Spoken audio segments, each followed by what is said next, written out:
हाँ ना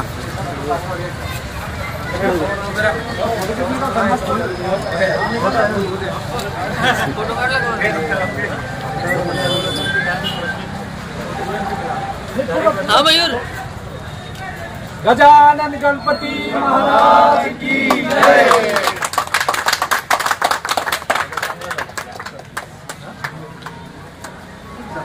जय। Light bill कौन बनवा?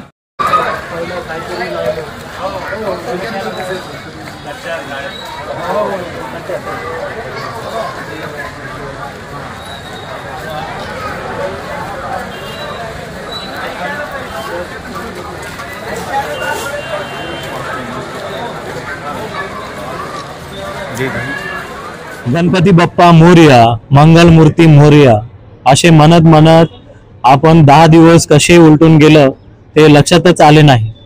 परंतु उद्या म्हणजे 6 सप्टेंबर 2025 रोजी आपण फार अगदी जल्लोषात आणि काही खुशी काही गम असे गम मनात ठेवून बाप्पांना विसर्जन करतो। गणपती बाप्पा मोरया, पुढच्या वर्षी लवकर या। आणि हा मिरवणूक विसर्जन या सर्व मोठी जबाबदारी महानगरपालिका छत्रपती संभाजीनगरवर खूप मोठी आहे आणि पोलीस प्रशासन आणि छत्रपती संभाजीनगर महानगरपालिका ते विस्तृतपणे त्या ठिकाणी तयारी केलेली आहे। जवळपास 800हून अधिक कर्मचारी उद्या विसर्जनाच्या जल्लोषात जे नागरिक साजरा करतायत त्याची तयारी आपण महापालिका म्हणून केलेली आहे। 41 ठिकाणी आपण मूर्ती संकलन केंद्र केलेले आहे। 10 कार्डियक ॲम्ब्युलन्सेस पथक त्या ठिकाणी ठेवलेले आहेत, ज्यामध्ये डॉक्टर, नर्स आणि कुठलाही दुर्घटना होऊ नये आणि दुर्दैवाने दुर्घटना जर झाला लवकरात लवकर त्याला हॉस्पिटल पर्यंत पोहोचवावा आणि त्या जागेवरच उपचार मिळावा म्हणून हॉस्पिटलच्या म्हणजे hospital on wheels cardiac ambulances त्या ठिकाणी ठेवलेले आहेत। जागोजागी मोबाईल टॉयलेटची सुद्धा जवळपास 7 ते 8 ठिकाणी मोबाईल टॉयलेटच्या व्यवस्था त्या ठिकाणी ठेवलेल्या आहेत। आणि जे मिरवणूक मार्गामध्ये जे काही खड्डे पडले होते थोडेफार आणि त्या सर्व खड्डे बुजवून घेण्यात आलेले आहेत, परंतु वरती पाऊस पडतं, उद्या सकाळी दुपारपर्यंत अजूनही काम चालू असणार आहे।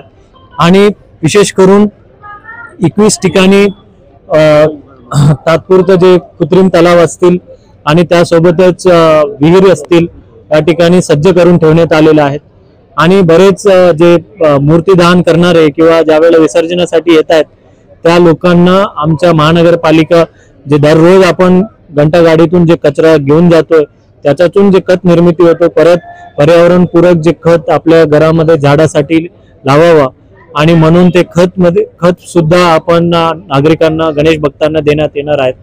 आणि रोषणाईच्या व्यवस्था जवळपास 20 पथके आपण त्या ठिकाणी नेमण्यात आलेले आहेत, कारण रात्री अगदी 12-1 वाजेपर्यंत आपल्याकडे येत आहेत। आणि परत एकदा यावेळेला विशेषत्वाने जे गणपती बसवल्यानंतर दररोज आपण विविध पूजासाठी आपण फुलं किंवा हार आणि तसेच विविध निर्माल्य आपल्याला ते तयार होत आहेत। निर्माल्य कलश आपण जवळपास 21 ठिकाणी आपण त्या ठिकाणी तयारी ठेवलेला आहे, जेणेकरून निर्माल्य कृपा करून पाणीमध्ये न फेकता निर्माल्य कलशामध्येच त्या ठिकाणी द्यावा, जेणेकरून कुठलाही अजून पाणी प्रदूषित होणार नाही।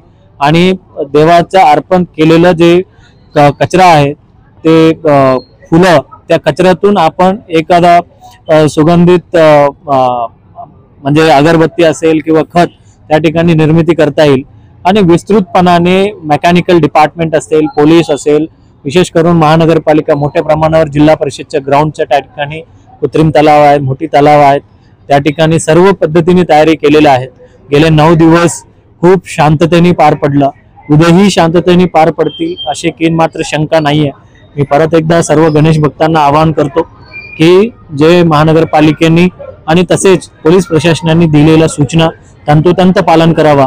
या वर्षा विशिष्ट म्हणजे माननीय पालकमंत्रींनी आवाहन केलं डीजे मुक्त विसर्जन आणि म्हणजे आपल्या जुन्या संस्कृती ढोल ताशे आणि आपल्या जे लेझिम आहे त्या पद्धतीचा आपण आवाजात जल्लोषात साजरा, जल्लोषमध्ये किंचित मात्र कमी नाही, डीजे वाजवलं तरच आपण विसर्जन करता येतं असे जे काही लोकांचे गैरसमज आहे ते दूर झालेले आहेत। आणि उद्या 100% डीजे मुक्त गणेश विसर्जन एक आगळा वेगळा उदाहरण हा छत्रपती संभाजीनगर महानगरपालिका एरियामध्ये होतील असे मला मात्र शंका नाही. परत एकदा गणपती बाप्पा मोरया, मंगलमूर्ती मोरया, पुढच्या वर्षी लवकर.